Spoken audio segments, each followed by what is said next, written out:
ಆಷಾಢ ಮಾಸದಲ್ಲಿ ವಾತಾವರಣ ಬಹಳ ಸುಂದರವಾಗಿದೆ. ಒಳಗಡೆ ದೇವಿನೂ ಅಷ್ಟೇ ಕೆಂಪು ಸೀರೆ ಉಟ್ಟು ಕಂಗೊಳಿಸ್ತಾ ಇದ್ದಾಳೆ. ಆ ದೇವಿ ಎಲ್ರಿಗೂ ಆಯುರ ಆರೋಗ್ಯ ಐಶ್ವರ್ಯವನ್ನ ಕೊಡ್ಲಿ ಅಂತ ಹಾರೈಸ್ತೀನಿ. ಹೌದು ಹೌದು ಹೌದು, ಪ್ರತಿ ವರ್ಷ ಬರ್ತೀನಿ. ಅದೇನೋ ಹಾಗೆ ಬಂದ್ಬಿಟ್ಟಿದೆ ಅಷ್ಟೇ. ನಮ್ಗೆ ಅನ್ಸುತ್ತೆ ಆಷಾಢ ಶುರುವಾಗವಾಗಲೇ ಇವರಿಗೆಲ್ಲ ಫೋನ್ ಮಾಡ್ತೀನಿ ಹೋಗೋಣವೇನ್ರಿ ಅಂತ.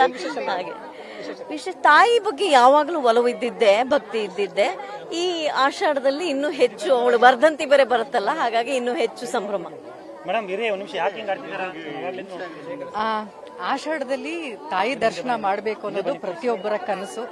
ಆ ಕನಸು ಎಲ್ರಿಗೂ ಸಾಕಾರಗೊಳಿಸೋದಿಲ್ಲ.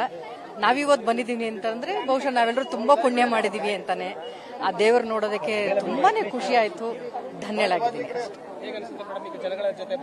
ತುಂಬಾ ಖುಷಿ ಆಗುತ್ತೆ, ತುಂಬಾ ಖುಷಿ ಆಗುತ್ತೆ. ಹೆಣ್ಮಕ್ಳೆಲ್ಲ ಅದೆಷ್ಟು ಪ್ರೀತಿಯಿಂದ ಬೆಳಗಿನ ಜಾವ 5 ಗಂಟೆಯಿಂದ ಬಂದು ಈ ತಾಯಿ ದರ್ಶನ ಮಾಡಕ್ಕೆ ಬರ್ತಾ ಇದ್ದಾರೆ.